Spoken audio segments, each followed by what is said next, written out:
Before all that, Al Reed's trying to relax, but finds it impossible when the wife keeps going on and on and on.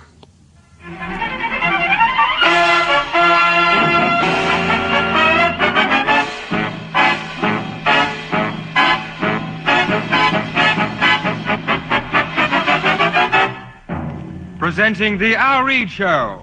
Such is life, life is what you make it.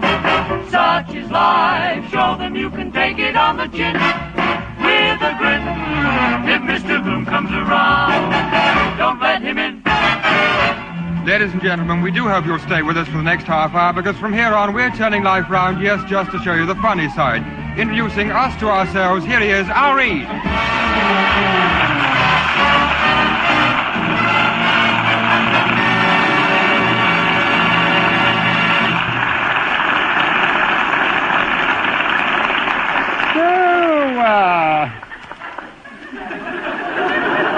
I just sat down reading, you know, and I heard this bump upstairs. Well, I rushed up, and there he was on the landing. He's that heavy, I couldn't shift him, you know, and everything's showing.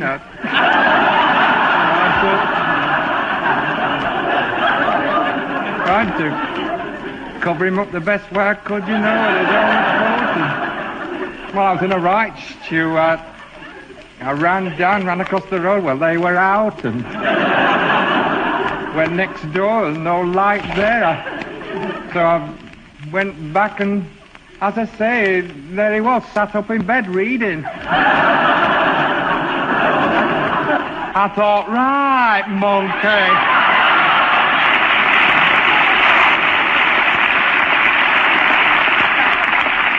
Oh, did I disturb you? I'm awfully sorry.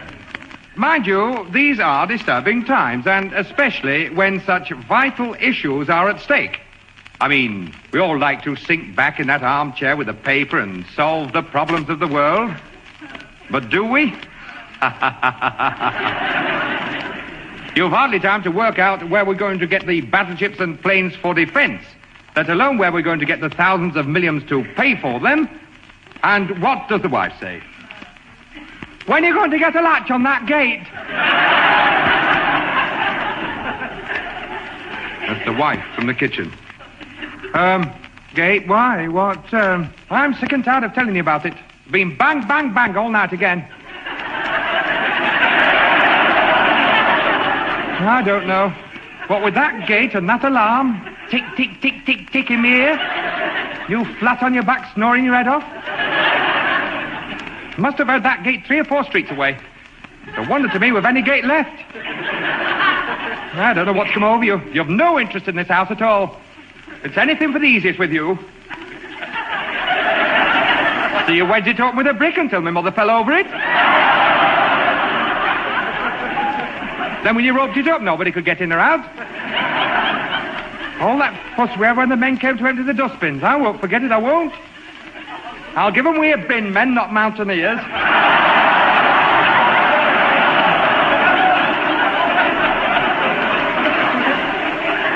Well, all right, I'll soon fix the gate for you. You touch nothing. Seen your fixing before. The rows we've had over that lock on that bathroom door. You see, you fixed that. And the first time you had a bath, I had to run round for the joiner to get you out.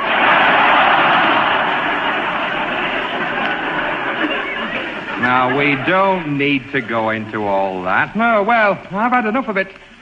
I'm having that gate put right. I've asked them to send a man down to make a proper job of it. A man just to put a latch on the gate? Why'd you do things like that? Good heavens. It's only 5 minutes of a job. It's only a matter of 2 screws. How do you do? How do you do? Will you come and give us a push with this lorry?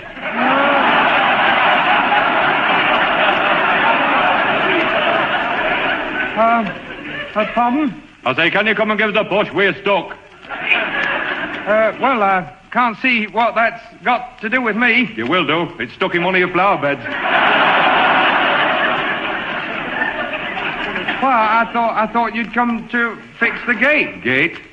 You can forget that. I say you can forget that. That fell in bits as soon as he took the engine off. Have you seen your gate post? No. Rotten right through. I wouldn't hang me hat on there, never mind a gate.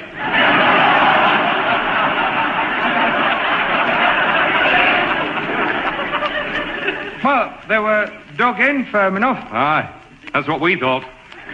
We've had to rip your paths up to get them out. And that's a job we never expected, you know. I say that's a job we never expected. No, well, it was just a latch, really, you see. Have they said anything next door about this wall? No. They will do. It only needs a touch and that wall's over. How long have you had this rockery here? Well, it's only just been put in. It'll have to come out. See, this gate should open the other way altogether. Of course, I wouldn't have the gate here at all if it was me. Wouldn't you? There's only one place for that. Oh? I'd have it built on the side of your house. Of course, it'll block your coal place up, but you could always bring your French windows open and put your coal through your lounge. Well, it seems such a lot for just a gate. Well, that's what I'd do. I say that's what I'd do. Please yourself. Doesn't matter to us one way or the other. I say one way or the other doesn't matter to us. But in any case, you'll need that wall pointing. How far up, I can't say. I'll tell you better when we get your scaffolding up.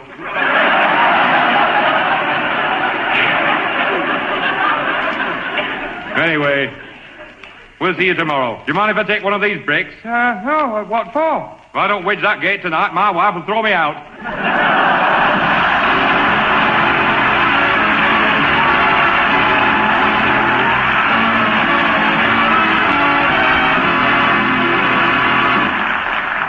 What better after a worrying day than a night out with the boys? Have some fun, that's the thing. But as you get home, fumble to find your key and realize it's later than you thought it was. You've hardly time to shout through the letterbox, "It's only me, love." And what greets you? "It's a wonder to me you're the cheek to come home at all."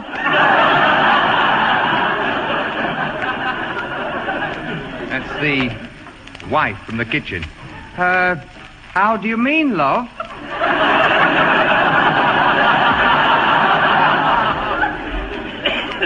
Where do you think you've been till this time? This is the 5th night running we've had this caper. You can just come out of that oven. I've given your tea to the cat.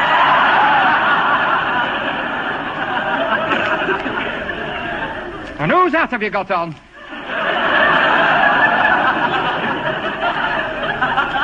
You're getting with the wrong set altogether. See, it was 1:15 when they trundled you home last night.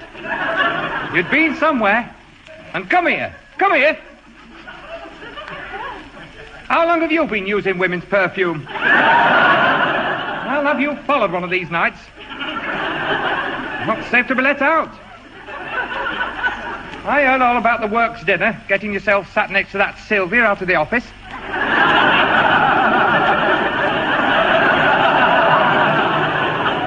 I heard all about it. Whispering to her and saying we're entitled to do this once a year.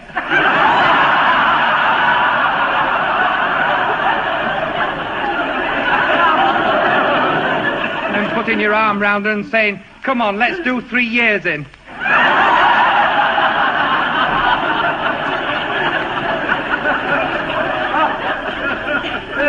I heard. Who told you that? I've noticed before. You make too much fuss of her. It was just the same at that dance we went to. You see, you were all over her there. I could have smacked your face when you helped her on with that fur coat. Then when I asked you to pass mine, you said, "Oh, what did you bring that thing for?"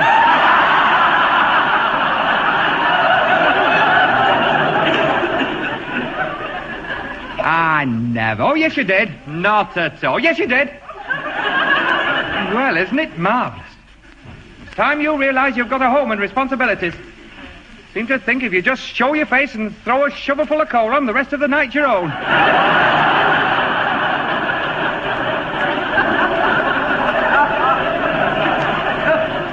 It's getting that way. I only know you from the back.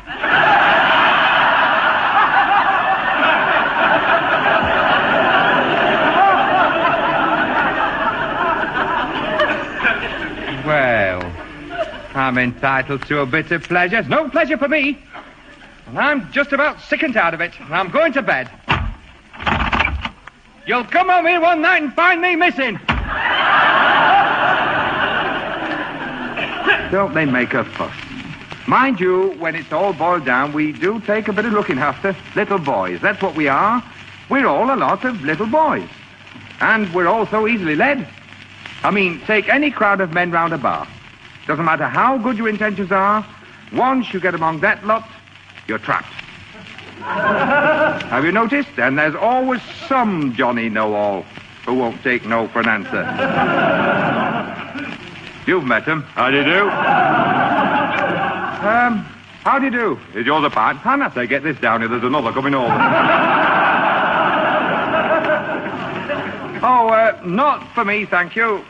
I've got to go. Wedge that door, Tommy.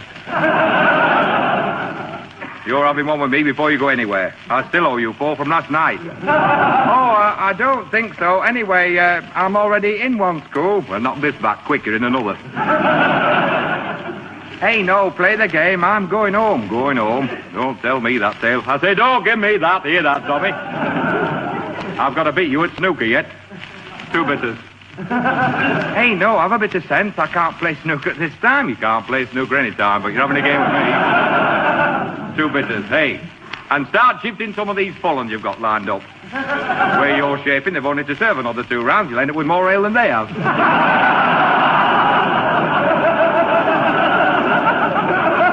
Oh, not for me, thank you. I know when I've had enough. I can see that. You've been struggling with a bottle of stout all night. And I'll bet there's half of that down the front of your tie. Talk about lifting steel girders. From what you've supped, you wouldn't have the strength to let one drop.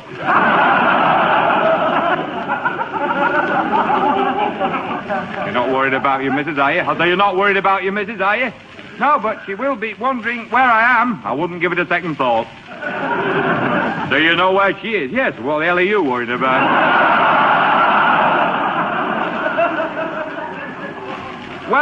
Well, she does lose her temper. And you let her. Hear that, Tommy?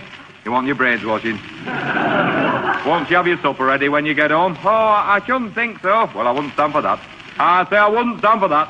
See, if you want to let her get to sleep, then make her get up and cook your supper.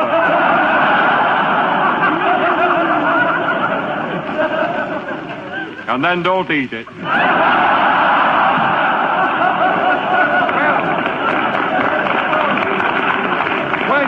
Well, you see, she'll be in bed now and I've no key. I wouldn't care, but I had such a lot of trouble getting out. To lay you 64, you've more trouble getting in. Oh, don't worry. I'm the boss at our house and she knows it. Aye. Well, by the time you banged on that front door a few times and got her out of bed, I think you'll find there's been a change in management. Oh, dear, you've got me worried now. Is there any chance of me staying at your house? You staying at our house? Do you think if I thought my wife had let me in, I'd be stood here talking to you?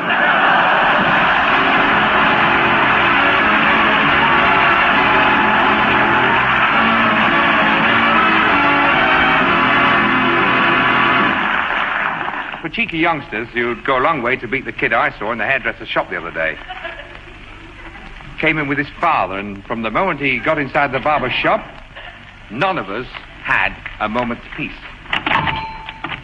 Are all these people before us, Dad? Are they, Dad? Dad, are they all before us? Why don't you answer? My mother won't half shout when we get home. You should have brought me last week like my mother said, shouldn't you, Dad?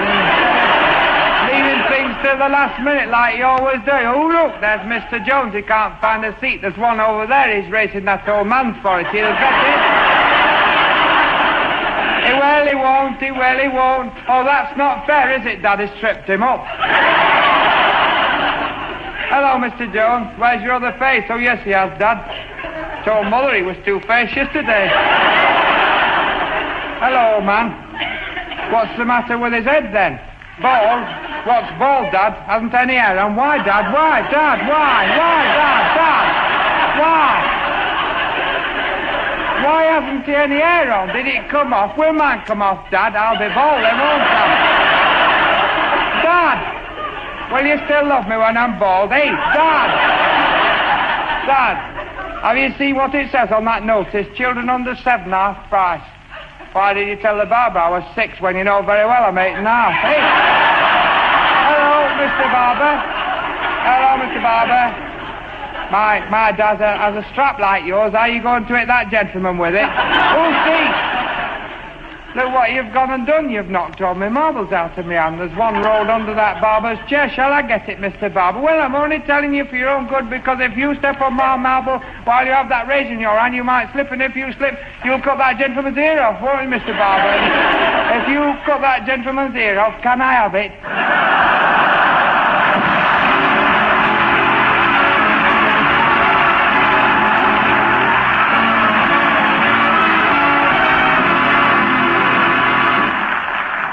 Here and now, we're taking the lid off The Joys of Motoring.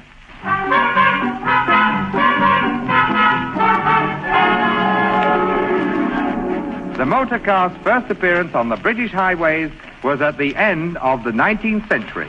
In those days, the law compelled a man to walk in front of each motor car waving a red flag. But, of course, that was years ago. Today, how different today. The moment you have to pass your driving test, you become a wanted man. The eyes of the law are on you. You've only got to try and park your car.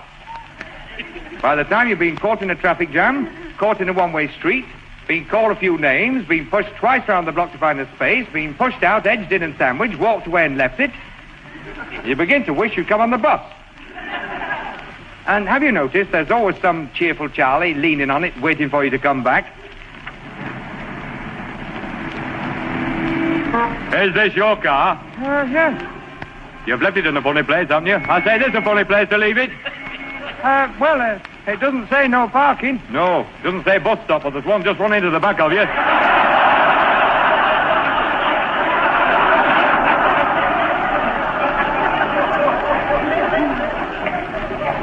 Oh, dear. I'd better try and get it started. Started? The 2 policemen just covered themselves in oil trying to stop it. He's taking your number. Oh, dear, I'd better get it shifted. You'll have a job to let your tires down. Of course, I blame the authorities. I defy anybody to work this lot out. Well, you can see for yourself. Just look at these signs they put up. Waiting restricted, 6 to 6:30, but not more than 30 minutes in any one period of 2 hours. Even days this side, Wednesdays, Saturdays, and Whit Mondays only, but not before sundown. It only needs Good Friday to drop on a Thursday, and we're all in the car.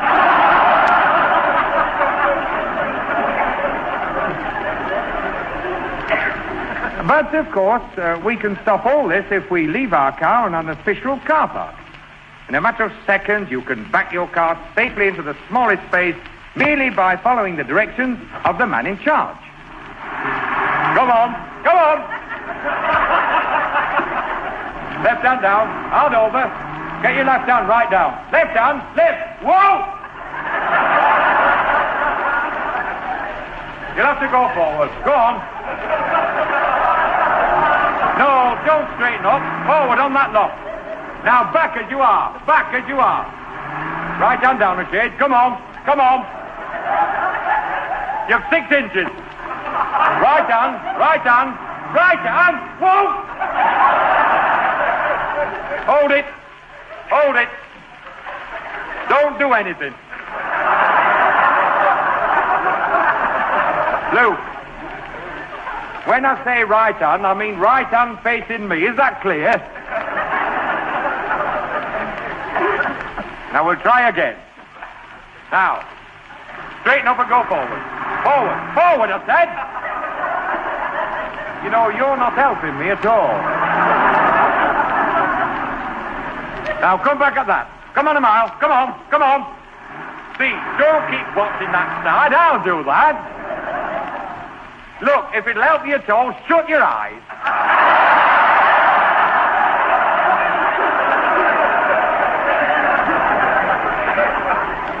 Now, go forward 6 feet.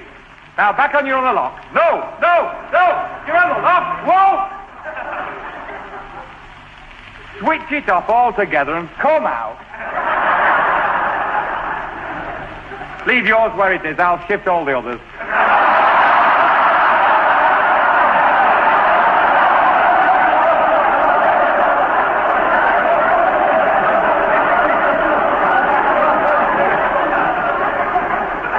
We're never going to get you in at this rate. Get me in?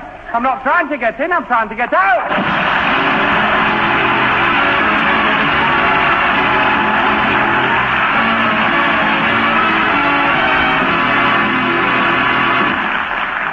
We don't seem to be able to do without that, do we? Mind you, there are so many things in life we can't do without.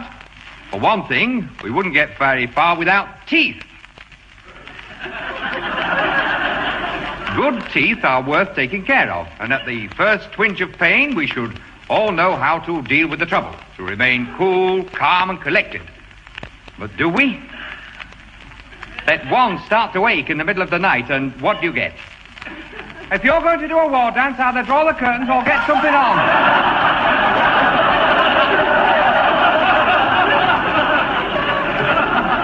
It's the wife from the bedroom. War dance? Why? What? I know you've got a bad tooth, but you'll not perish. Like a big soft kid at times, and stop beating your head on that bedstead.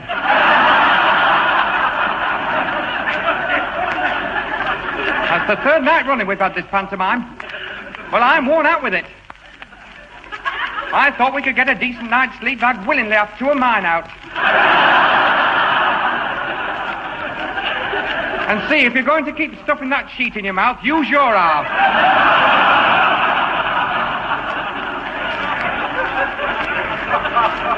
Well, it eases it. I've no patience with you.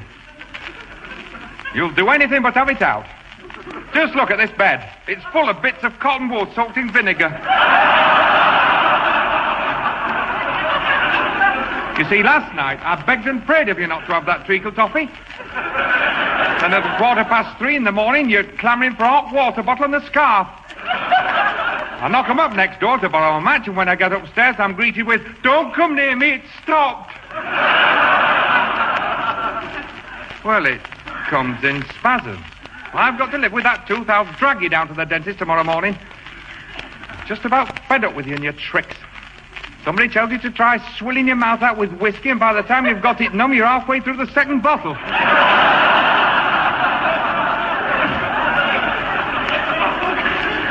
Well, I couldn't feel it for 2 days. You couldn't feel anything. What, my opinion, you're frightened to death of going near that dentist? Not at all. Oh, yes, you are. All you men, you're all alike. You're all soft, a lot of you. See, if you'd one half to go, now that's enough. You only let him have a look at it. He'd put that tooth right into him. Have you finished? Not fair that I should go without sleep. Have you done?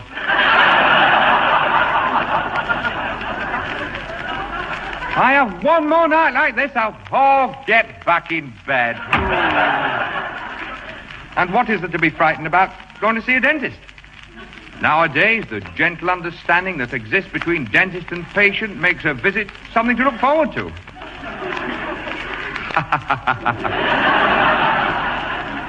By the time you've walked past the door a couple of times, climbed the steps, taken a few deep breaths and plucked up courage to ring the bell, you begin to wish you'd never been talked into it. And the cheerful Charlie you find sitting in the waiting room doesn't help. You've met him. How do you do? How do you do? Are you having any out?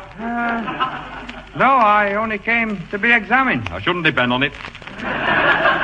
Fella before me had 3 out, and he only came to read the gas meter.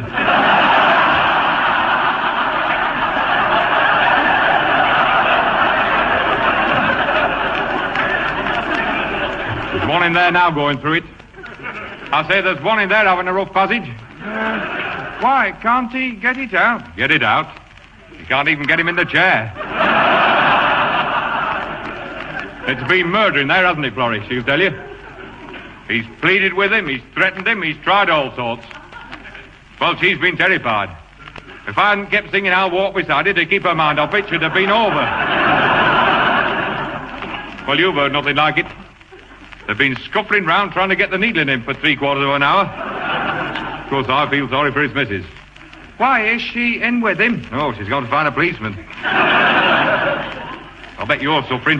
What? I say, I bet that's giving you some jip. Well, no, as a matter of fact, just at the moment, I can't feed it. You will do.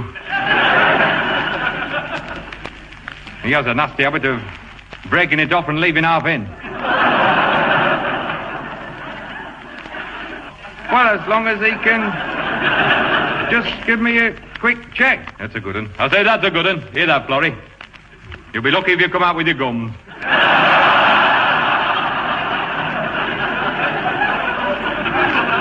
Well, I heard he was very obliging. Ah, he is. That's the way you've got to watch him. If you want one filling, he can't find the hole, he'll make one.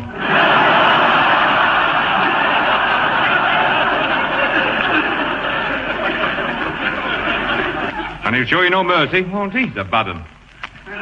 And watch him with that drill. He only drilled one for me, and when I complained he was going too fast, he had me working the foot treadle.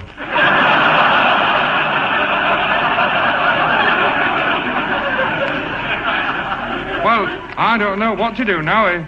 If he takes again tonight, my wife's going to throw me out of the bedroom window. Good idea. And when she does, tell her to hang on to the tooth and you'll both be happy. Such is life. Life is what you make it. Such is life. Show them you can take it on the chin with a grin when Mr. Gloom comes around. Don't let him in. Life's that way. Today you're feeling happy, but tomorrow joy may turn to strife. One thing I found out, there's nothing you can do about it. Such is life. You've been listening to The Al Reed Show, starring Al Reed. Originally produced in the north of England by Ronnie Taylor, this programme was compiled by Mike Craig.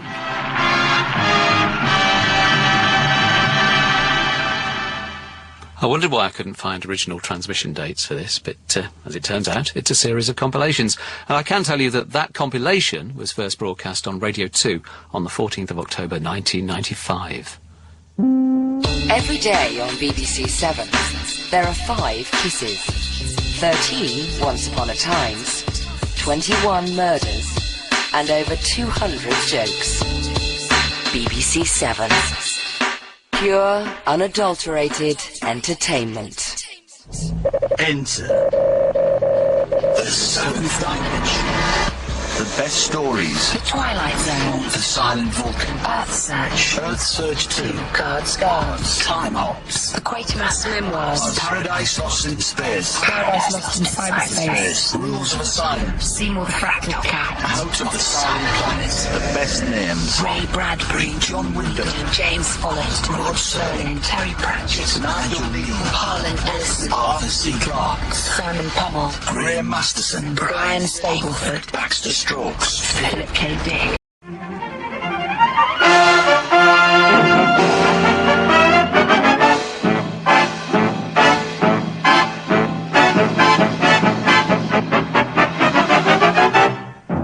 Presenting The Al Reed Show. Such is life. Life is what you make it. Such is life. Show them you can take it on the chin with a grin. If Mr. Gloom comes around, don't let him in. Ladies and gentlemen, we do hope you'll stay with us for the next half hour, because from here on we're turning life round, yes, just to show you the funny side. Introducing us to ourselves, here he is, Al Reed.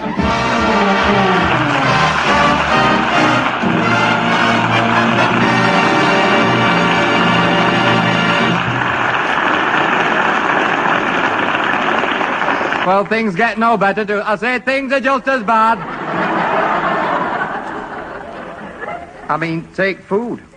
We all know the way to a man's heart is through his stomach. Feed the brute, that's the thing. But as you come down to breakfast in the morning and sit at the table, you've hardly time to reach over with your knife, and what do you get? I hope you know that's all the butter we've got.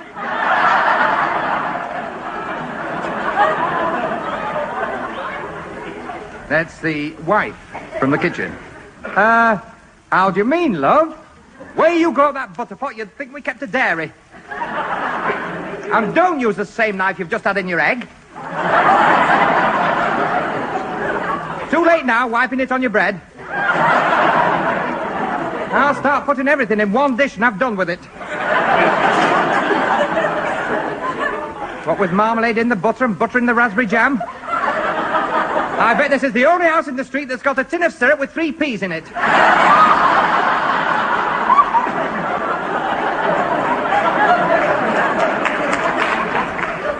It's all right saying it saves washing up. You didn't say that when you brought those people home to dinner and had me chasing round to borrow my mother's fish knives the one day she'd bought haddock. I laid the table like a banquet for you. As soon as you got them sat down, you said, you'll get nothing here you won't get with a spoon. Well, it was only a joke. It was no joke for me. Don't think you realise what I spend on food at this house. I paid 8 and 4.80 the other day for 2 chops. I put them on the table, and before I could tell you one was mine, you'd flooded them with sauce.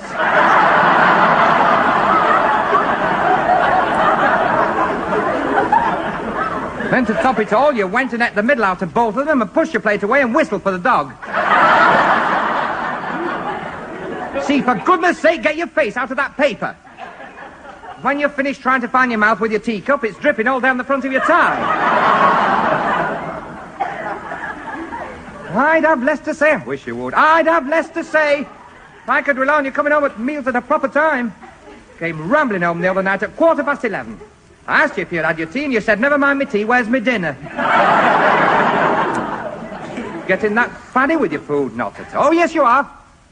If I cook it, you don't want it. If you want it, I can't get it. If I get it, you won't eat it. And if you do eat it, you say I can't cook it.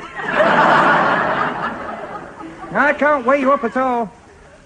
You see, there's that wedding breakfast we went to. You cracked on you'd never tasted beef like it.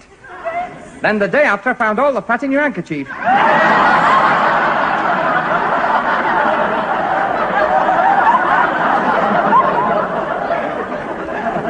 It was just as bad when you tried that stunt for dieting. Nothing but bananas and milk for a month. You tried it for one day. Then you had me up at 3 o'clock in the morning cooking chips.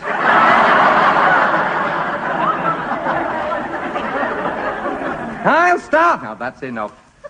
Well, have you finished? Well, have you done? Well, oh, go to... I say. What? You've not kissed me.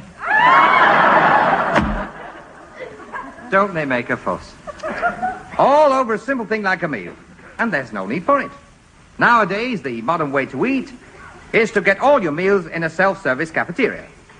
As you slide your tray along the chromium rails, past the long line of food, you can choose what you like and be tucking into it in a matter of seconds. Have you had some? You're not expecting to get served, are you? Well, it'll be hard lines if I don't. It'll be a miracle if you do. You're going the wrong way round for a start.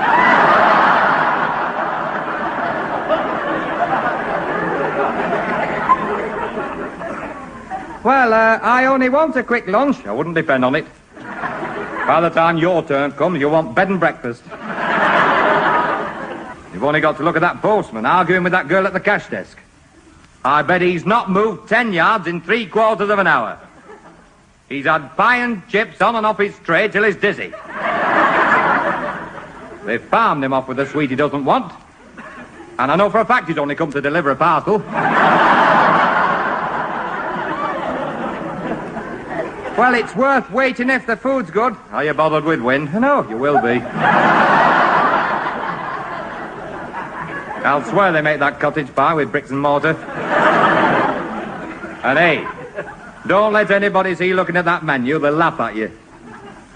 They've had the pencil through that roast lamb that often, the machine that prints it crosses it off at the same time.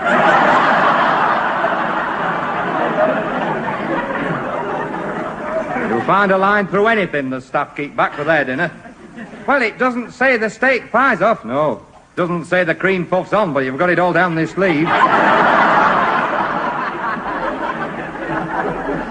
And the way these women come round whipping the pots away, put you off your stroke.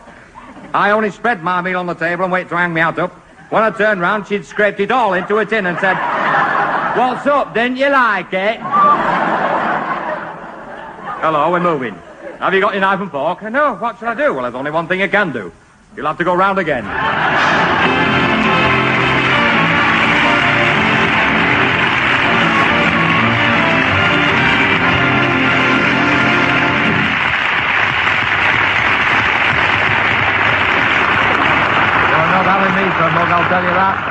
said they're not having me for a mug, I'll tell you that. They're not that. If he knew what was going on behind his back, he'd turn in his grave. He would that, Ron. Telling me there was no money. No money.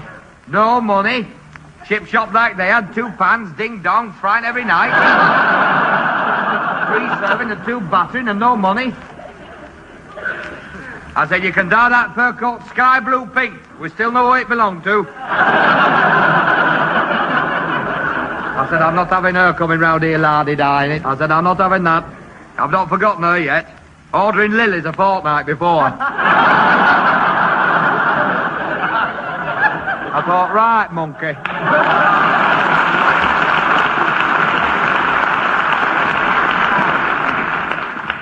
Do forgive me.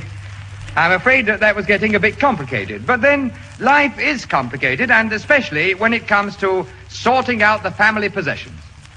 They say you can't take it with you.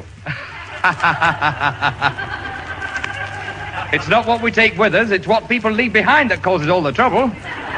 Why is it? Why is it we never seem to get what we're entitled to? I mean, you get downstairs in the morning, happy, singing, swing around the Jimmy John, swing around the Jimmy John, swing around. And what greets you? I see they've got that piano then. That's the wife from the kitchen. Piano? Why? What? That piano was promised to you. Was always understood. If anything happened, that piano was to come here.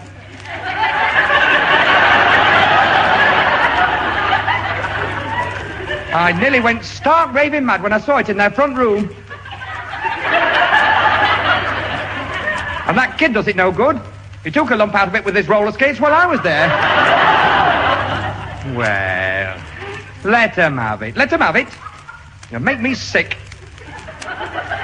There was that mahogany dining table with a polished top. That should have been yours, but no. You left it, and when I got you to go round for it, he'd torn it up and made a dog kennel. Well, I got 3 of the legs. Like I said at the time, everything should have been sold and shared. And she's no right to be wearing that ring, you know. Might well never come near. It's not for what it's worth, it's a nasty way it's been done. I knew she was up to no good when she knitted that bed jacket.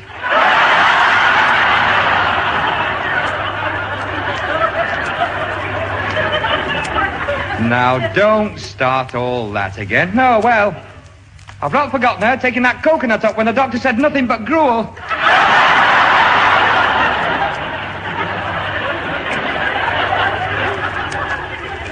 Now, be very careful what you say. That lot we got, I know that. You see, you spent pounds on that marble clock and it never went until you dropped it.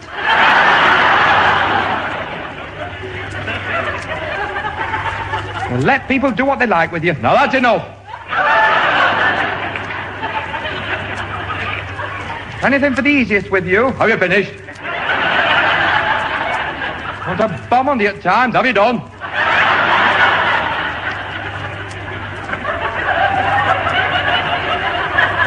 Well, I'm not... Oh, go to. Drive you mad. Mind you, the wife's right. How is it we never get these things settled? The trouble is, possession is 9 points of the law. We can always take legal advice. Have you tried it? By the time you've found a solicitor, made an appointment, climbed 6 flights of stairs, discovered you're in the wrong block, tried again, and waited for him to come back from his lunch, you begin to wish you'd never bothered. And the Johnny Knoll who's waiting before you doesn't help. You've met him. How do you do? How do you do? Have you come with some advice? Yes. Well, if you take mine, you go before he comes back. You've not come to see him about unclaimed money, have you? No, I'm not worried about money. You will be when you get your bill. Well, I'm a bit worried now because I've had this letter. Let's have a look at it. Aye, I thought so. They've had you for a right mug, I'll tell you. Oh. They have that. I can see what's going on here. You should have been down there when that will was read. Have you got the deed? No. You want your brains washing? He's only got to marry again and you're out in the street. Well, never mind. He'll not prosper. Well, according to this, he's not doing so bad. Has he said anything about that check suit? No. No, he won't. He's wearing it. Well, who's had more of it than I have? I say, who's had more of it than me? Will I ever forget it? Up and down them stairs, same as I was, and them sharing it out before she never got near. Brewing tea every 5 minutes, not one of them lifting a finger. Her frightened to open her mouth, and him in the kitchen crying his eyes out. I'll never forget it, I won't. I say I will not, I won't. I wouldn't care, but she left 75,000 quid and I had to borrow a tenner to get home. Well, I don't know what to do now. You see, they've got 3 parts of my furniture. Well, there's only one thing you can do. Give them what you've got and go and live with them.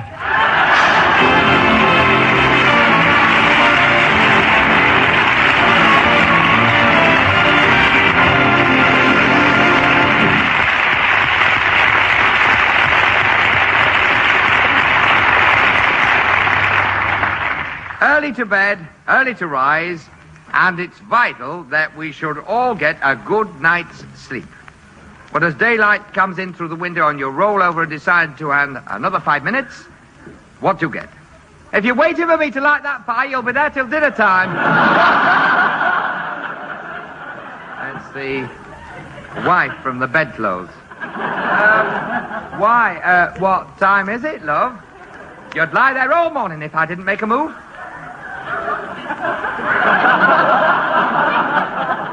And it's time you realise there's other people trying to get some sleep beside you. I don't think I've closed my eyes once all night again. What with that alarm clock tick, tick, tick, tick in my ear all night? That bathroom window banging away and you flat on your back snoring your head off? No wonder the window cleaner mistook me for your mother.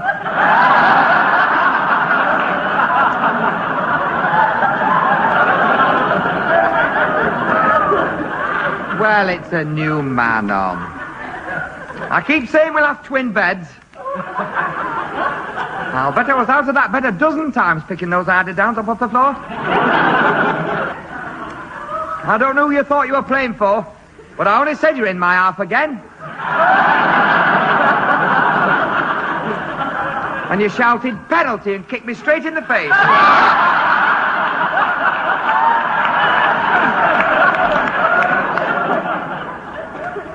Something wrong with you. You're always talking in your sleep. And I don't know who this Geraldine is. She wasn't half leading your dance at 4:15 this morning. Oh, it's just a book I'm reading. I don't know what's come over you lately. I don't. You see, you scared me to death the other night when I thought you were sleepwalking. I watched you going out of the room with your arms stretched out in front of you. It was only when you came back and said, "That's better," I realised you'd been for a drink of water.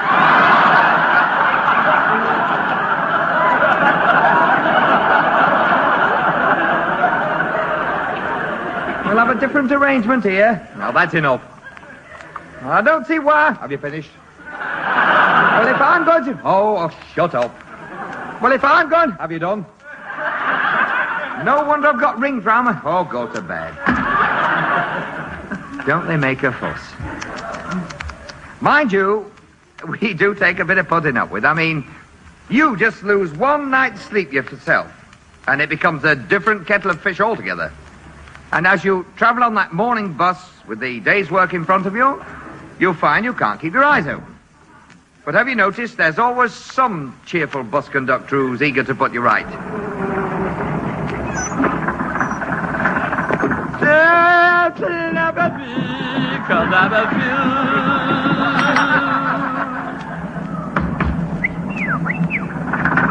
No one seems to care. I give my life if I could share the world. I really care for your deeds, please. Hey, Sleeping Beauty. Did you want to book return or was it bed and breakfast?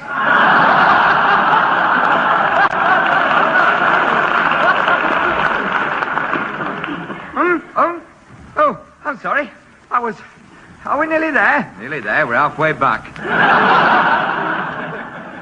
I thought you'd snuffed it. Well, it beats me how you've slept through it. The way he's been jamming his brakes on, it's a wonder to me you've not finished up in the cab. Well, I can't get any sleep at all these nights lately. Do you feel listless and lacking in energy? Well, yes, I can't understand it. I always have a cup of that Vitamilk before I go to bed. Well, that's it then. You've been reading those adverts about deep sleep coming in 3 layers. I thought it was supposed to bring on restful slumber. You'd have thought so if you'd seen what it did to our cat. One sip of it and it flew straight up the wall.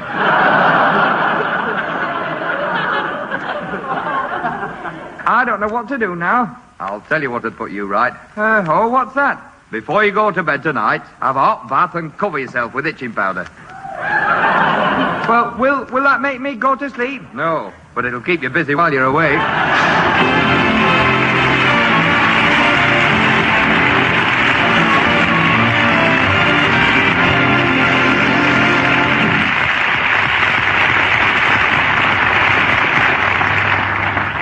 Don't go away, because here and now, we're taking the lid off horse racing. See, open that paper at the racing page and give it me in my other hand. I'll get it straight with this bookie once and for all. Hello? Yes, it's me again. I just wanted to check before they off. That's 2 Bob Peddler's Joy in the 330 instead of the one you said was scratched. And a shilling each way double, Lazarus II, providing Figgott's riding and doesn't wear blinkers. Yes. Just a minute. What was that horse your mother had in bed? Yes. When she had that dream and woke up. No, not Flaming Idol. That's what you call your father. No. Did so well on its last time out. Came in 12th but had a cough. Just a minute. No, we've another half-crown yet. I hope you've doubled it with that we're having on the 415 or the 145 and trebled it both ways up and down for a win on Pompadour. Pompadour. No, Pompadour. In the 415, yes. Only we've got 3 bob on that and he's carrying overweight. Only I see from the paper the jockey's very confident. A cocky what? Oh, yes. Well, the owner's backing him, but I'm a bit doubtful about the trainer. Pardon? Just a minute. He says, would you like a word with the horse?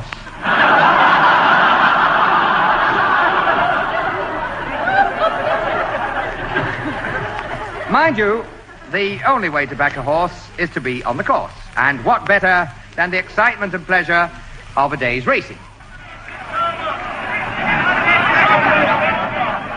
You've not backed the favourite, have you? Yes. You want your brains washing. Fun? I thought you'd more all in your can.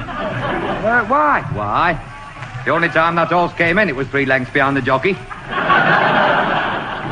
Well, I fancy its chance at 6-4 on. Aye, I fancy Jane Russell, but it's 10-1 against.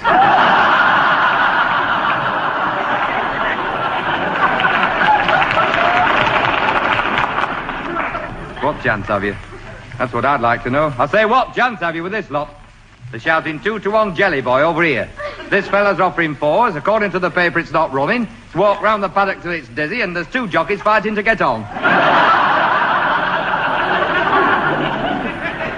Oh, well, I'll play safe and back on the tote. I'd think twice about that if I were you. You've never seen such a pantomime. I queued up 25 minutes just to put 10 bob on 3 horses. I told her what I wanted. 4 wins number 5, 3 times number 6 for a place, reverse twice. Finished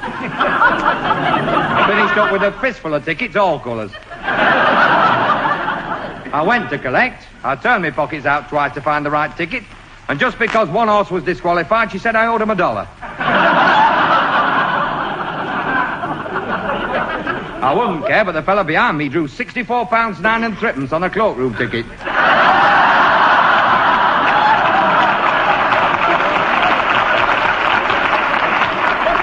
Oh, dear, well, I must get on something. Well, if you'll take my advice, you'll get on the next train back. Of course, racing is not just confined to the small investor. At every meeting, you will find people who will wager thousands of pounds just on one horse without even batting an eyelid. This is obviously the man to follow. Let's follow him now as he makes his financial arrangements with his turf accountant. Actually, I'm rather intrigued by the filly I was watching in the paddock.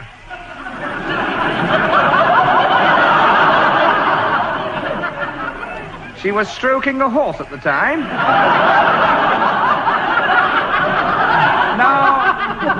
Now, there's this one in the second race. The breeding's right. She does stay. That I do know.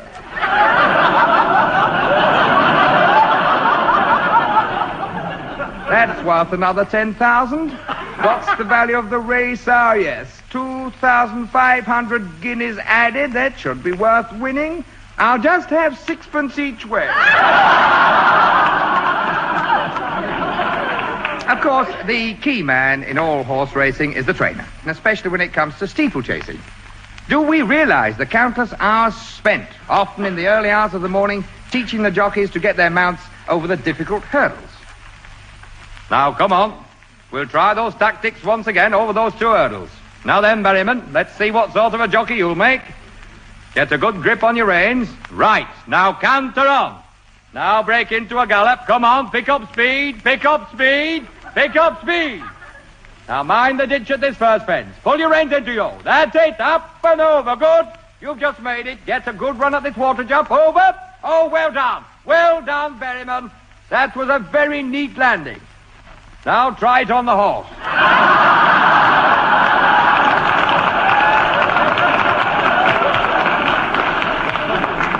But when all's said and done, the only thing that matters in racing is to get your horse past the finishing post in front of the others.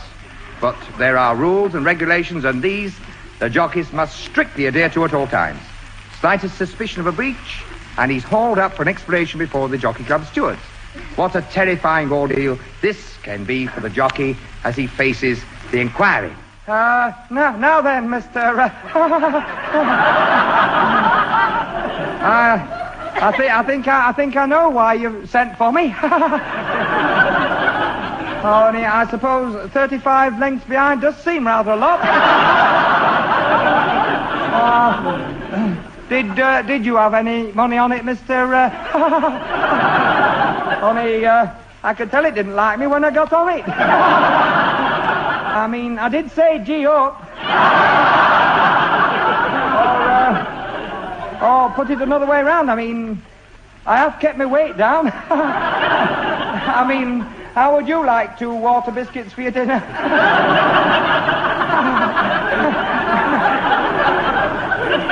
Shall I apply for my trainer's license?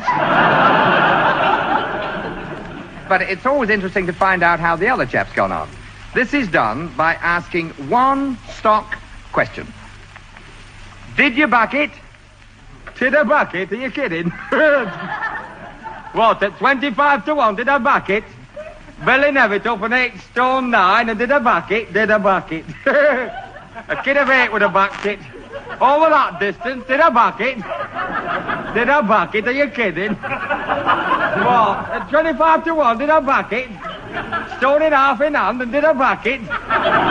Billy Nevitt licked a quarter of a mile, and did I back it? A kid of 8 would have backed it. Over that distance, did I back it? Did I back it? No, but I didn't half fancy it. Such is life. Life is what you make it. Such is life. Show them you can take it on the chin with a grin when Mr. Gloom comes along. Don't let him in. Life's that way. Today you're feeling happy, but tomorrow joy may turn to strife. One thing I found out, there's nothing you can do about it. Such is life. You've been listening to the Al Reed Show, starring Al Reed. Originally produced in the north of England by Ronnie Taylor, this programme was compiled by Mike Craig.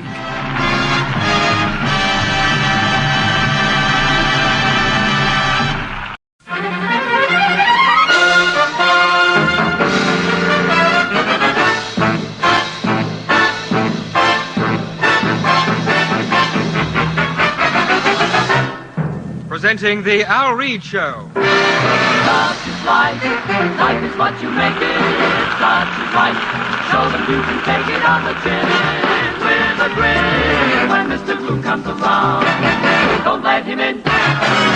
Ladies and gentlemen, we do hope you'll stay with us for the next half hour, because from here on, we're turning life round just to show you the funny side. Yes, introducing us to ourselves, here's Al Reed.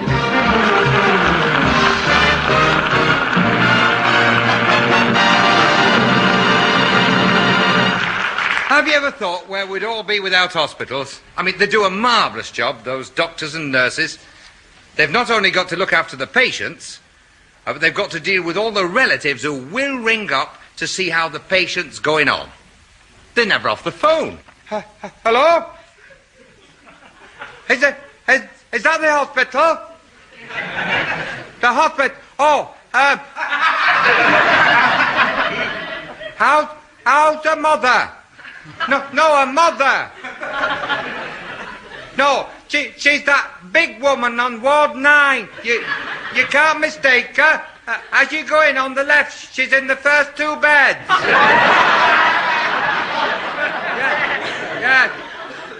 Yes. No, only we're very worried about her. Yes, she's got our premium bonds in her handbag. Yeah. Well, when we rang last night, you said she was as well as could be expected, only we're a bit worried because we weren't expecting much. Just a minute. He says there's a slight improvement. Shall we not bother sending that get well card? Hello? Is she all right for grapes? Grapes. Only I know she's got plenty of figs. No, figs. Yes, because we brought her a full box and she didn't eat them. No, well, she only went in for observation and we're wondering if you spotted anything.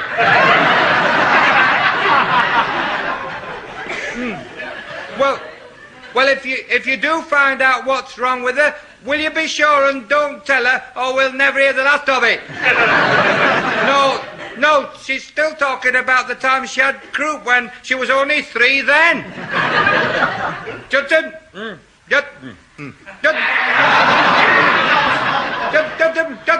minute.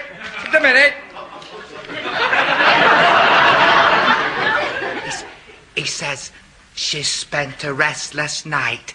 Shall I tell him you found her pyjamas? Hello? You don't happen to know if she's had a blood transfusion, do you? Only we left a bottle of black currant juice on the locker.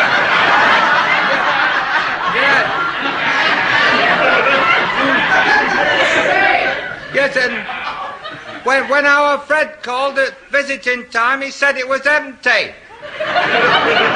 Empty. Only with the night sister wearing glasses and... Pardon?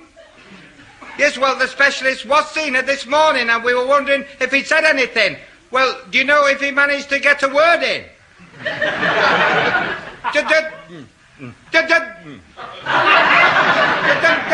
a minute. He says he thinks she'll be coming home on Friday. Who's going to tell her we've let her room?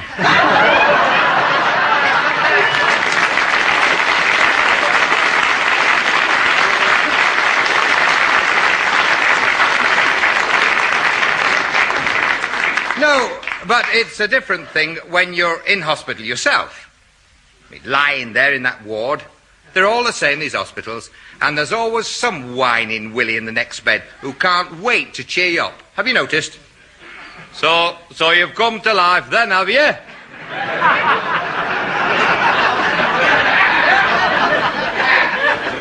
Pardon? I'll say welcome to Stalag 13. Oh, I'm sorry, I must have dozed off. Dozed off? You've been out to the wide for 3 days. There's been a mad panic here every time you've stopped snoring. Well, 3 o'clock this morning, I thought you'd snuffed it. Screens round you and everything. You've not ordered a new suit, have you? No. Well, they've been measuring you for something.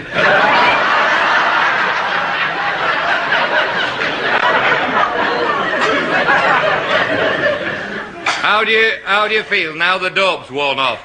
Oh, I feel fine. You don't look it. I don't know what it is, but I'll lay 6 to 4 you've got it. As soon as they wheeled you in, I said it's a waste of time this fella ordering his Sunday papers. Oh, hi, I'm all right.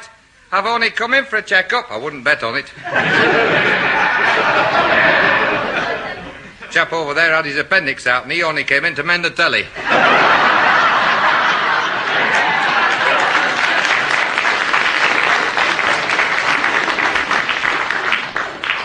Have you met this house surgeon? No, you're not like him.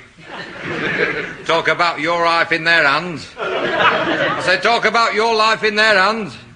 You've only to sneeze and he has you on the operating table. The way he stares at you sends the shudders through me. You can see he's in another world. No wonder they call him Doctor Who. Have they found out what's wrong with you? Not yet, they never will. You've got a headache, they want a second opinion. Are you off your food? No, you will be. I don't know who cooks the meals round here, but they're making my missus seem like Fanny Craddock. I'm not kidding. You need a local anaesthetic to face the breakfast. But you want to see what the doctor sit down to. She was going past with a tray last night, biggest piece of steak you've seen in your life. I'm not kidding, another 3 inches I could have milked it. Anyway, there's going to be a right Barney when he does his rounds this morning. Oh, why? Are you going to complain? Not half. He's threatened to send me home tomorrow.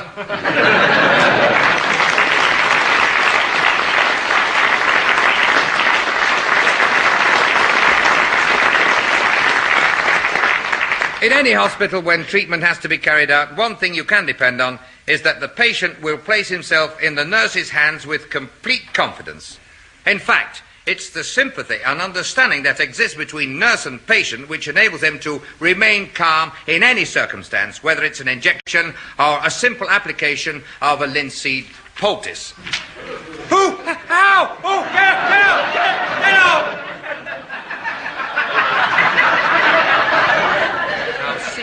Now see, you've got to have this poultice on while it's boiling hot, so you can just put that stick down and come from under that bed. Now come on, lie down flat. Now then. It's too hot, it's too hot, it's too hot. It's not too hot. You've got to learn to trust me. Now we'll try again. Now keep still. Get up! Get up! Now that wasn't very nice, was it? You've upset your rice pudding all over your chart. See, can I put it on if I let you blow on it? Now, be brave. So now, steady. Ooh. See, I've not got it out of the packet yet. It's no use, Doctor. He'll have to have it for his tea between 2 slices of bread.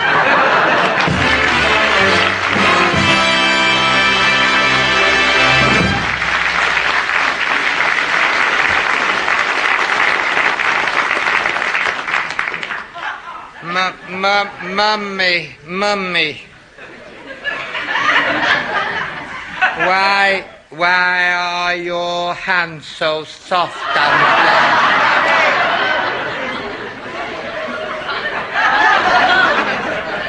Well, it's the bubbles, darling. They're kind and gentle. What's bubbles? Well, you see, Dad, when Mummy uses the soap, it mixes with the water. Why? Well, Mummy must use the soap, dear, so that she can do the washing up. Why? Well, it's necessary, darling. Use why? Well, because if Mummy why? Oh, beggar off.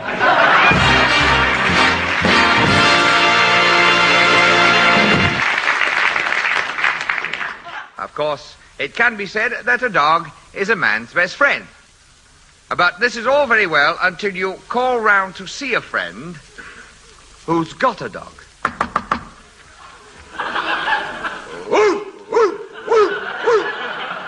here, come here, come here, come here, come here. Woo, come here. Come in, it's all right.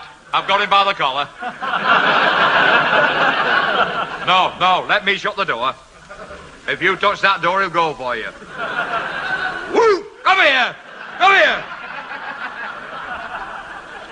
See, squeeze past at the back while I've got him.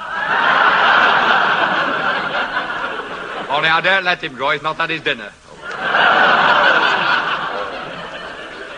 Woo! Now then. Woo! Woo! Now then. Woo! Now then! Woo! Now then!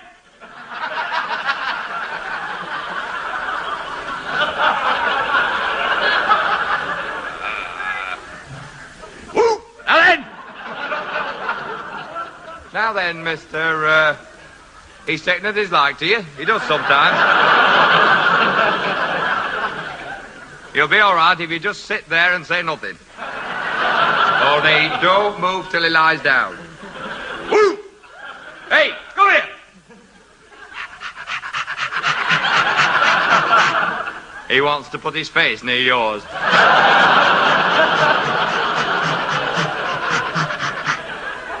I shouldn't let him kiss you.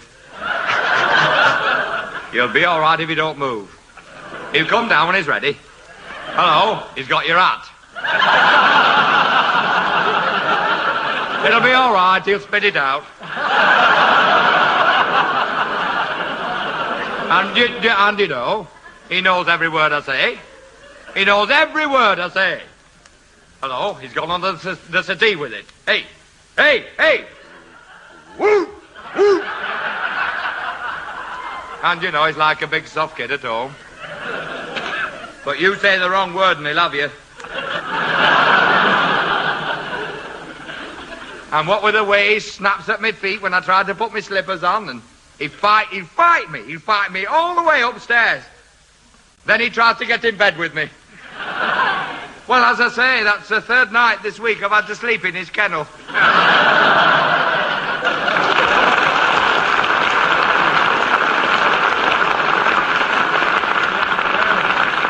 We all like to get away from it at times, and never more so than when you drop off in that armchair for your Sunday afternoon's nap.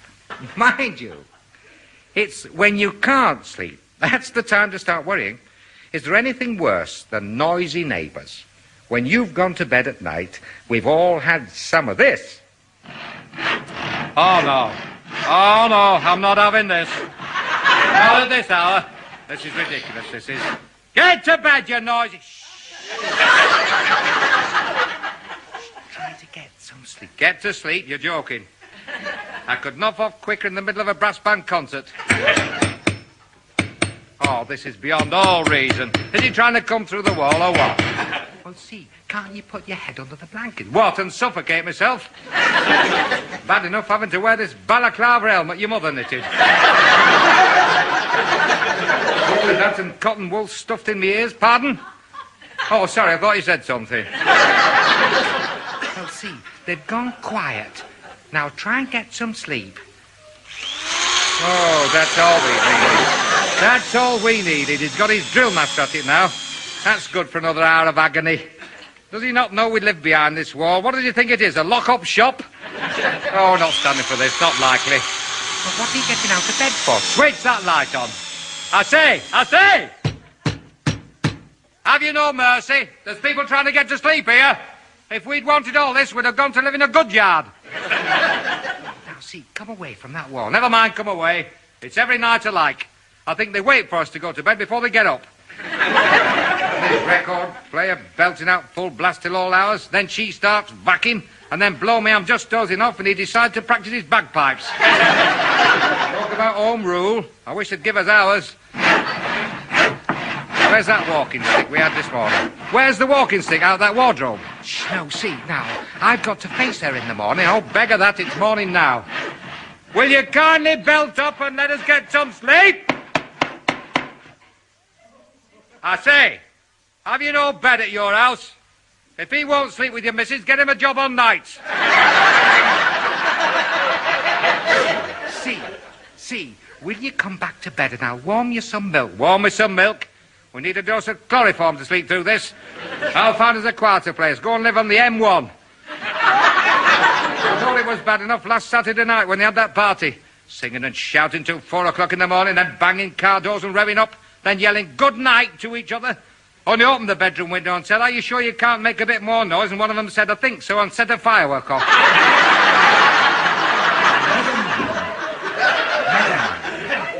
You're upsetting yourself. Try to get some sleep while it's quiet. Oh, God. I'll get some oil on that clock for tomorrow as well. Shh. Well, would you... Ready? Got their tomcat at it now. Where's my shoe? Get this window open. Now, get out of it, you big black... You want to come and look at these... Come and look out of this window. It's got 3 of them right in the middle of our geraniums. Get out of it, you big monkey. Hello? Who's hammering our front door off its hinges? Hello? Oh, it's you, is it? I beg your pardon. And you. Well, how'd you like that for cheek? It's him from next door in his pyjamas. Would I please keep my voice down? They're trying to get some sleep.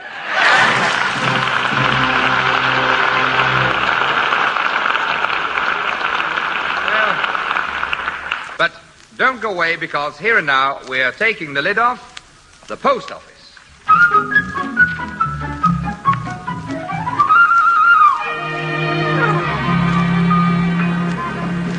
And as I say, what with having to come to this post office on Mondays for the children's allowance, then popping down on Wednesdays for his postal order, and again on Fridays to collect his pension. Then we've to come to post his pools on a Thursday. She won't lift a finger, you know. Well, as I say, it's got to such a pitch, in the end we thought it over and decided the only thing to do was to come and live next door. Yes, but looking round this post office now, you wouldn't think that over 100,000 postmen in this country were delivering 50 million letters every day. They really, yes. They certainly get some... They certainly do get shoe through some... leather, yes. Well, I will say that our postman used to walk 23 miles before he got to our house, and, you know, never once in 14 years did he shut the gate.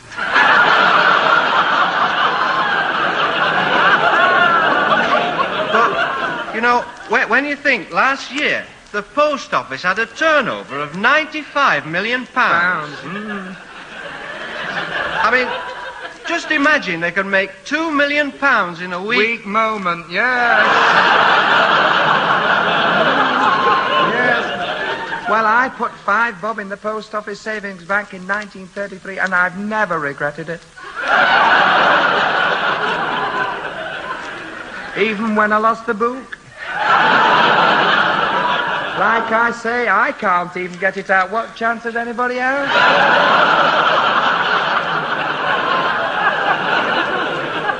But it is marvellous, you know. I mean, when you think about...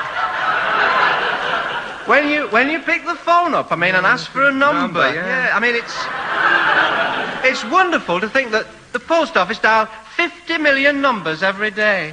Yes. Mind you, I will say that for them. They do usually get the right one in the end. Well, I can't get over it. I mean, there's 24,000 post offices in this country alone. And you can send a letter from here to New York inside a day and a half. Yes, wonderful. And to think we've been queuing up here 45 minutes and all we want's a tuppenny stamp.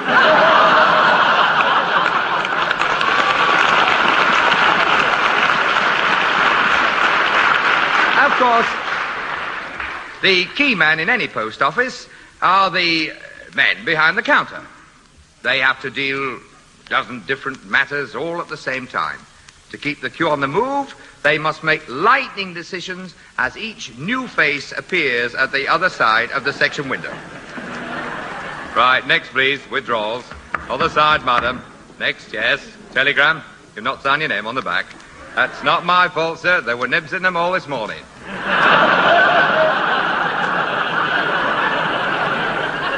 Next, please. No, sir, we don't recruit policemen here at all. Next, please. One registered, 4 and a penny. Take that dog off those scales, madam.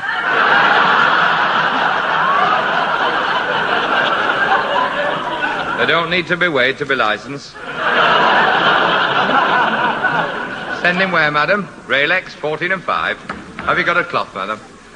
Next, please.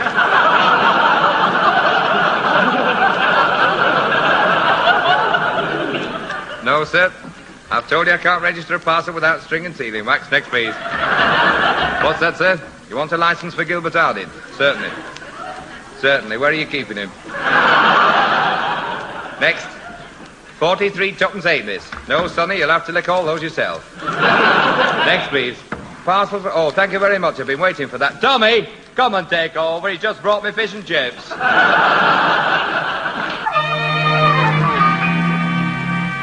An important feature of the post office service is the sending of telegrams. You can walk into any telephone box and dictate a telegram to any part of the country. What could be more simple?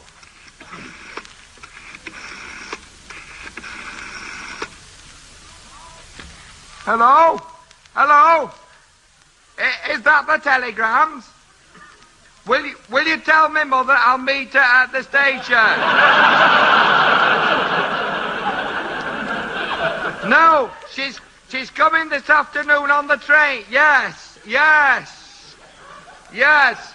Well, she sent a prepaid reply, so I haven't put anything in. Where does she work? Well, you know that house on the corner of Brookfield Street? It's near a garage. No, it's near a garage, not a cabbage, a garage. Well, she's moved from there. You are? Just a minute. Will you put get earliest train, stop until last stop. Stop. Glad to have you. Stop with us. Stop. Mind you don't get lost. Stop. Just a minute. He says we don't need to keep saying stop. He hasn't even started yet.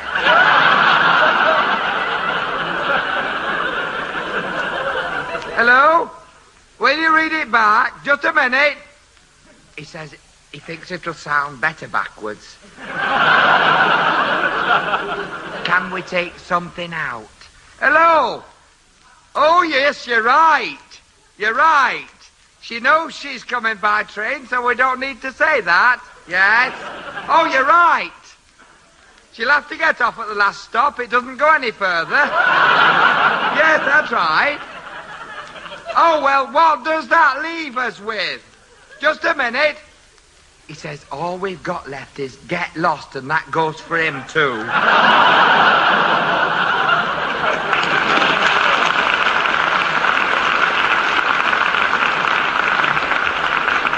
Of course, the nerve centre of every general post office is a department where all letters and parcels are sorted in readiness for delivery. It is vital that the work is completed with speed and accuracy, and this depends upon the harmony and teamwork of the men behind the scenes. Let's just take a peep into the busy sorting section. I'll go for that big ginger-headed postman yet, Jimmy. I'll have his life yet, so help me. You're not telling me he's got 14 bags full out of 3 letterboxes.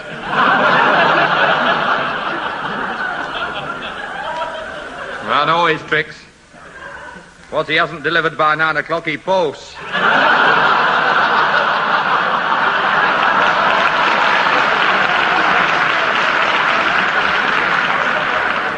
Well, I'll swear he takes them home and brings them back when I'm on nights. I'll have his life, Jimmy, so help me. There's one here I've sorted 3 times to my knowledge. Keeps writing not known here on it. I wouldn't care, but it's addressed to Somerset House.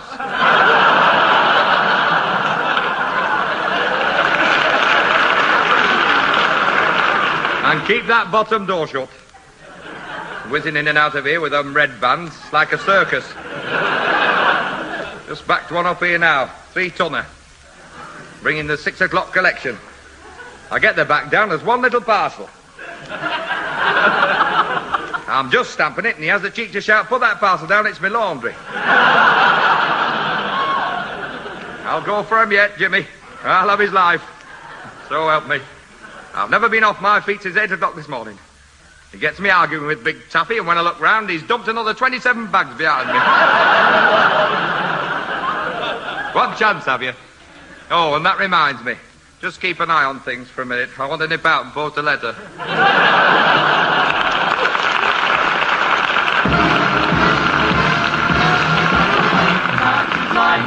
Life is what you make it, such is life.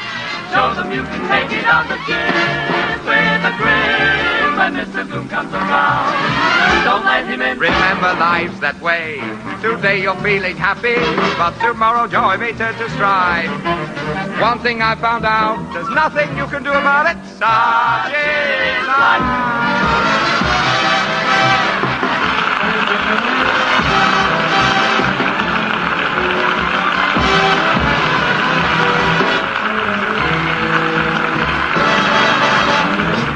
For the past 30 minutes, we've been looking at life through the pages of the Al Reed Show. Al asked us to say how nice it's been sharing the fun with the Cordites, Alan Ainsworth and the Augmented Northern Variety Orchestra, and to thank Frank Cook and John Horvell for coming along and making it all worthwhile. The program, which was recorded, was produced in the north of England by Ronnie Taylor.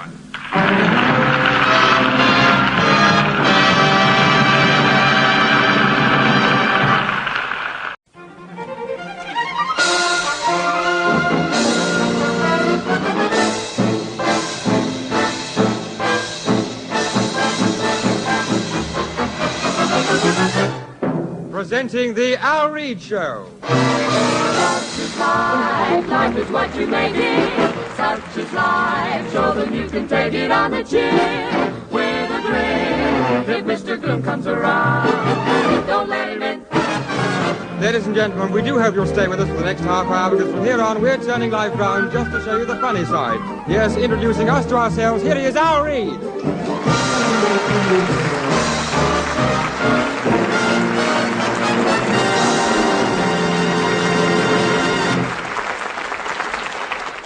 Now, what's this coming down the road? The Fire Brigade. When you think of it, they do a wonderful job of work. They've got to be ready to meet all emergencies at any hour of the day or night.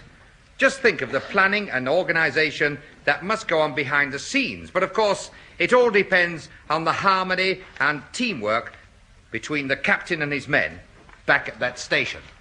Right, men. Now, we might as well face it. We've had a bad month. 27 fires reported, 10 false alarms. 6 we got there too late. 3 we went to the wrong address. And the only fire we can honestly say we put out was behind the gasworks when they were trying to burn that rubbish. Now, before we go any further, have we enough petrol? Only I know you lot. If you can't find a pump with green stamps, you'll drive round forever.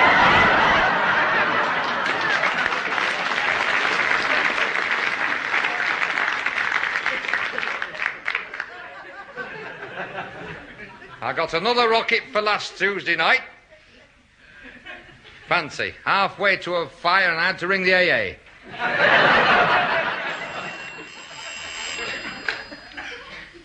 Hello. You don't go rambling off. I've not finished yet. Come here, all of you. Hello. Kirby Street Fire Station. Yes. You want to report a fire? Right. What size is it? Well, what size was it before you came away? Oh, well, that... I say we should be able to manage that. Fennelly Street. Where's that? Yes, dear, I dare say it does, but we're not coming on the bus, are we?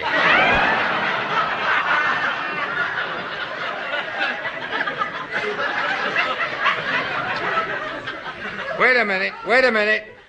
I'll get a pencil. Wait till I get a pencil. Pencil. I can't find anything in this drawer. And who stuffed a Wellington boot round the back of here? Right, love. Right, love, go on. Traffic lights, yes. Left at the bridge, I'm with you. Past where? Wagon and horses on the right, we'll try. Isn't it that free house on the corner? I know it. Left onto the M1. Hey, you're going on a bit, aren't you? Hang on a minute, I've got a map on the wall. Out of me road, Kelly, and shift that Mac. Hello. Are you still there? You've given us a bit of a problem here. Yes. Well, it's just out of our area. Funniest thing in the world. The water point's on our side, the house is on the other. Hang on a minute, love. Has anybody got any suggestions?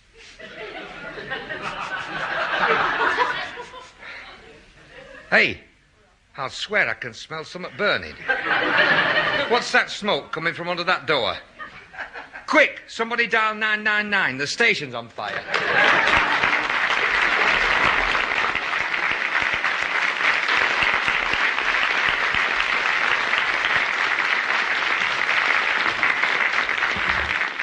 I said, Betty, you can sit there all night as far as I'm concerned. It doesn't worry me. She said, well, somebody's been talking, and don't crack on you don't know.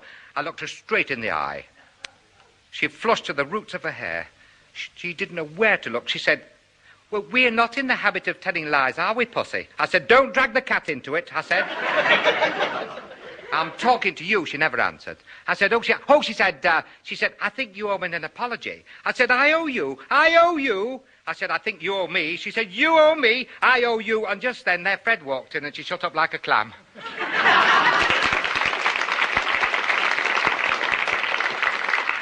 Oh, do forgive me. I forgot where I was there for the minute. I just hope you didn't think I'd had one or two. Mind you, we can all get at 6s and 7s at times, and especially when we've had 1 over the 8. And why not? You know what they say? All work and no play makes Jack a dull boy. And we're all entitled to a night out with the boys now and again. As you totter down those stairs the morning after the night before, what greets you? I hope you know you came to bed stripped with your hat on. That's the wife from the kitchen. How do you mean, love? I heard you creeping upstairs, and you'll be breaking your neck one of these nights, hopping up and down that landing trying to get your pants off. I thought you were never going to come out of that bathroom. It was like a brass band in there.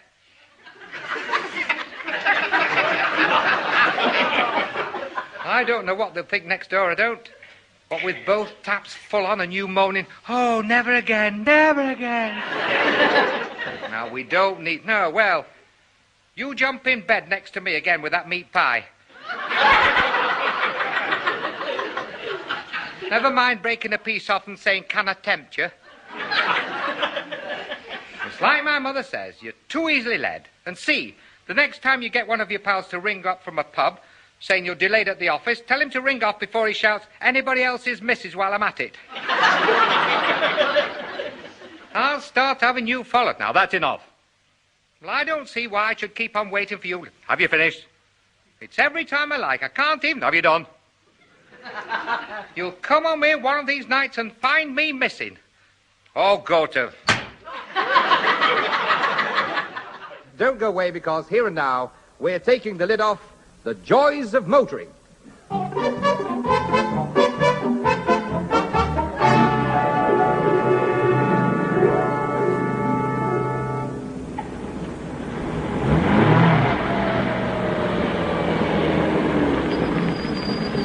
Excuse me, is this right for Skivington? Eh? Skivington. Skivington. You're going mild out. You'll have to turn round, or better still, to save you turning round, nip up here and take the first to the left, go straight up that road as far as you can go. Then, when you get to the top, turn left, turn right again, and turn that radio off. Can't hear myself speak. Now, follow the tram lines down a very steep hill until you come to where they've got the road up. When you get as far as some hoardings where it shows two girls in sweaters and says it's better with mustard,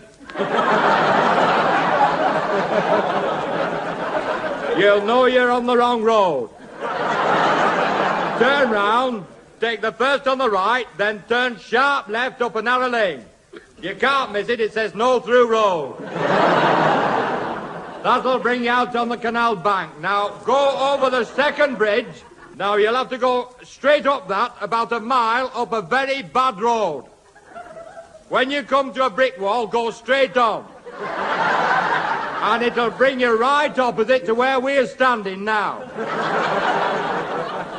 Then I should ask again.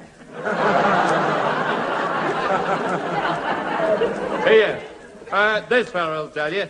Hey, I say! I don't think he knows where he is. Anyway, you go back the way you've come. Half right and right again where it says keep left. Now, carry on till you come to a pub in the middle of the road. Now, what's the name of it? I've had it on the tip of my tongue all day. I'll ask this fella. What's the name of that pub on the way to Skivington? With the horse trough on the side. Is it the Golden Ball? No, Golden Ball, no. You know the one? Where we have that rain tub outside and they found some beer in the water. Oh, the Anglers Out? No, is it? No. You can get bed and breakfast and they keep changing the barmaids.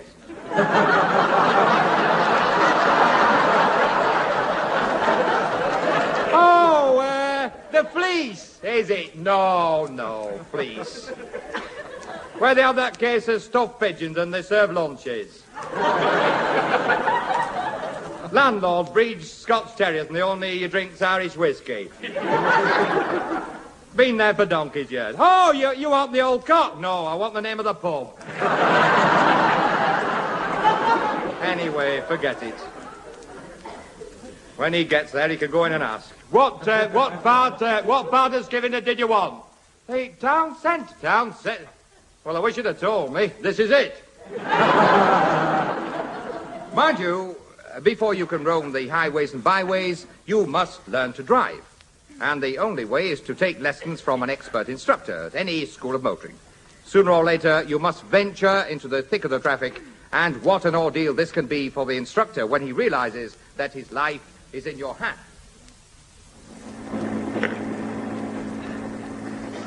Now, steady. You're coming to a very busy crossing. Slow down. No, slow down.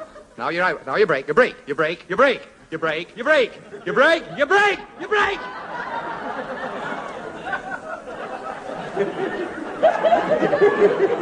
have to get those 3 pedals sorted out. Pull round the other... Yes, now pull round the other side of the bus. Pull round the other... No, the other side of the bus. Now put your arm out. No, not across me, your other arm. See, you won't get your arm out till you put your window down. Now hurry up. Don't stall it here, you'll not make it. Go on. Now don't stall it, whatever you do. Now put her in second. Second! You're in neutral. No use pressing your accelerator. Mind this fellow with the handcart. Hello? What's this bread band? Now, where's he going with that? Now then, Bob. Watch him, he's turning right in front. You silly! Have you no sense? That wasn't altogether your fault. Now let this car come past. Wave her on out of the way. It's a woman driver, you never know. Now steady at the bottom of this hill. Steady. This is a nasty one. The lights are against you. No, they're against you. The lights are at red. Pull up, they're at red. Pull up. Now slide in behind this lorry. Whoa, whoa, whoa, whoa, whoa, whoa, whoa, whoa. See, you don't need to get your bonnet right under its tailboard. See where we are now? See, he only has to reverse, then his brake off and come back. Look out! Look out! Head up! Blow it on! Blow it on! Reverse! Reverse! Get out of his way! Get out! Oh, never mind him at the back. It's every man for himself. Luke! Luke! Luke! Pull her into the side and let's have a cigarette.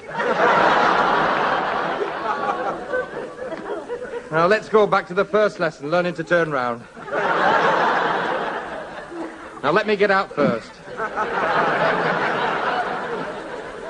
Now then, left hand down, left hand. Get your left hand right down, left hand. No, your left hand, left hand. No, your left hand. Whoa, whoa, whoa. Luke, when I say left hand, I mean left hand facing me. Is that clear? Now we'll start again. Now, you'll have to come forward on your other lock. No, your other lock, your other lock, your other lock. You're on the pavement. Whoa, whoa, whoa.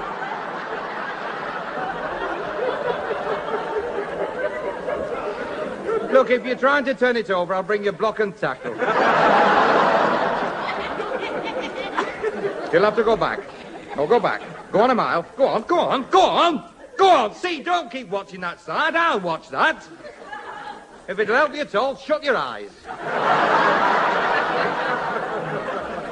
Now come forward as you are. Hard over. Forward. Forward, I said. You know, you're not helping me at all. Are you sure you wouldn't be better off learning the violin? Luke, perhaps it's me. Perhaps I'm putting you off. Now, just do whatever you think's right. Go on, just do whatever's right.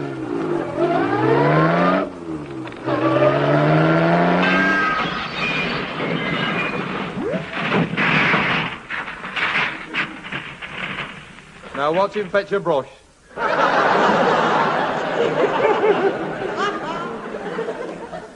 But no matter what difficulties you get into on the road, the great thrill of owning a motor car is being able to put your foot down and passing everything on the road. Until one car passes you with a sign on the back which says, "Stop Police." What an embarrassing moment this can be.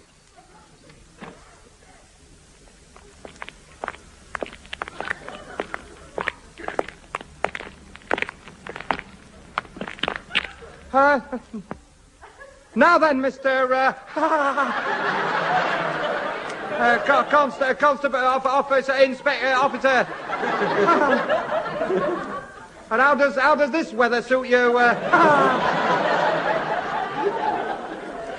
Honey, I bet you can batter on a bit in that, can't you? That is the two-carburetor job, isn't it, Mr. Only, funny thing, I was nearly christened Gonzales. Honey, I was just telling my friend a steady 25 and you get there just as quick in the end. Honey, if you're worried about me back number plate, it's in the boot. Could I have your autograph, Mr. Honey, I'd have pulled up sooner, only I'm not too sure of my brakes, only, but of course, with it not being my car, only I'd give you a toffee, only I have none.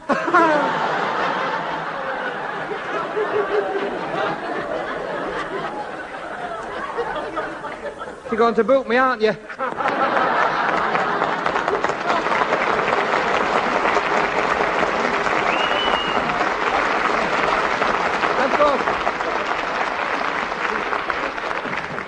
Of course, mind you, it's worthwhile owning a car if it's only for the children. What happier scene than a car full off on a family picnic? Can we have this with? No, you can't. And stop fiddling with that door, you'll have him out. He's jumping on the seat again. Sit down. Shut up. Shut up, the lot of you. Well, I've been up since 4:30 this morning cutting sandwiches and I don't damn well want to go now.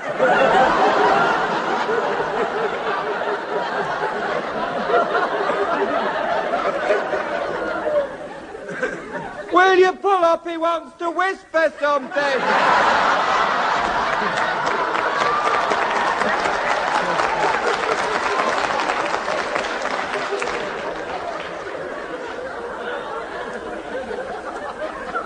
Of course, no matter what difficulties you get into on the road, you can obtain immediate help merely by telephoning from an AA or RAC box at any hour of the day or night.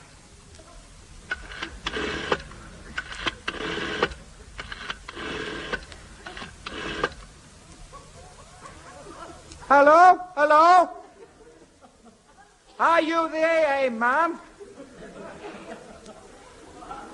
Well, I think you know me. You saluted me on the way to Blackpool.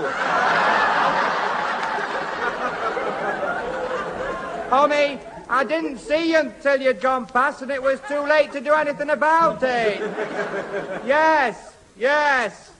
Well, as long as you didn't think I was being rude. Well, it was the wife who saw you. She's here with me now. Only if it'll make things right next time I see you, I'll present Tom. Just a minute. Just a minute. He wants my name and address. Shall I tell him I'm living with your mother, only we don't want him round there. You know what she is. Hello? Hello? Can you come and get us? Only we've read your book where it says you'll tow us to hotel. Only she fancies that one in Bognor Regis. Trouble? Oh, there's no trouble. In fact, we're looking forward to it. Oh, the car. It's 1927, August. Only it never has run far. I mean, we have our own tow rope. Well, we've always been towed before because that's why the RAC threw us out. Just a minute.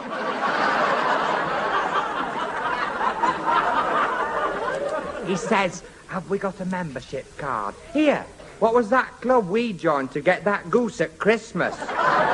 We're not tipping that up. Do you think it'll do if I tell him your mother's in the Torquay? Hello? Well, I hope you can do something quick because her mother's sat in the back. Only we've drained her off and jacked her up and she won't get out. Hello? Hello?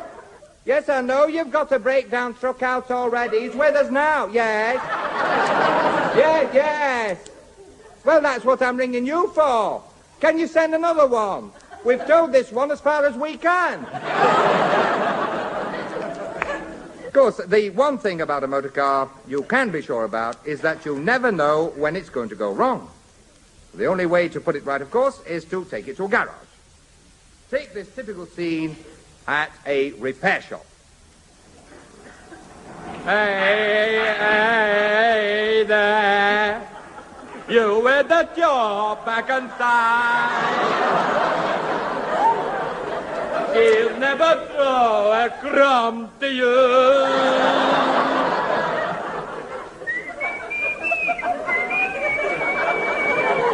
Hey there, hey, Tommy! Any more tea in that jug?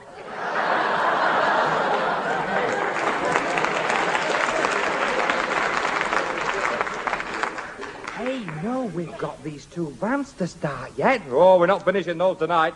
We'll go home in that Rolls-Royce coupe. Hey there, she'll never make a fool of me. Break it and... Hey, Jimmy, have you had my 3/8 spanner? Well, it's gone somewhere. It's not in my toolbox. I've searched every inch of this bench. It's not there. No, there's only one place it can be. Well, I'm not taking his engine out just to find that.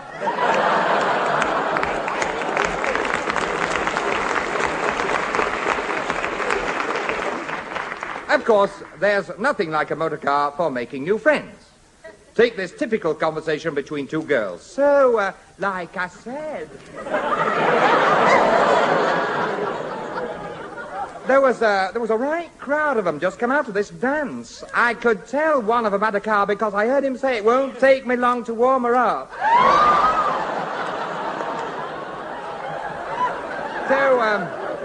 No, I could see they were out for some fun, and this fella... Oh, he was a lovely fella. He came up straight away. No, straight away he came up and he put his arm round me, called me gorgeous. Oh, and he was strong. I said, here, I said, watch where you've got your arm. You're squashing all my spot prizes. I thought, yes. You'll take a bit of watching in the Pally Glide. Anyway, he said, No, he said, anyway, he said,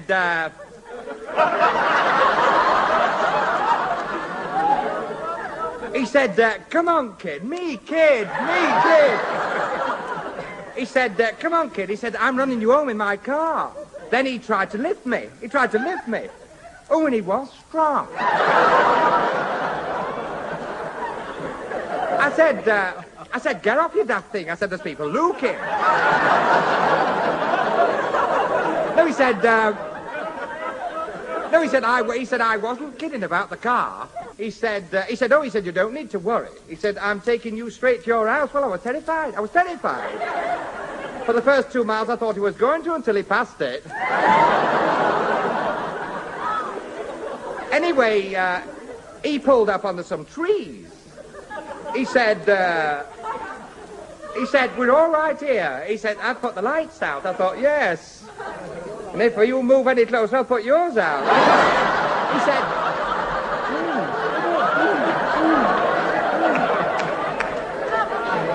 He said, I don't suppose you believe me, but my name's Napoleon. I said, I'm not Josephine, but not tonight, just the same.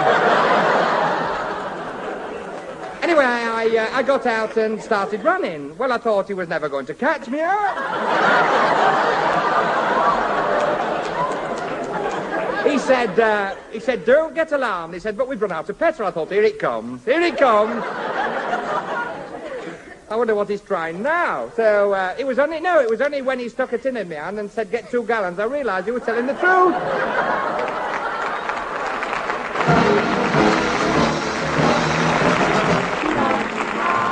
Life is what you make it, such is life. Show them you can take it on the chin with a grin. If Mr. Glue comes around, don't let him in. Remember life's that way.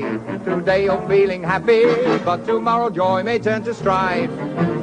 One thing I found out, there's nothing you can do about it. Such is life.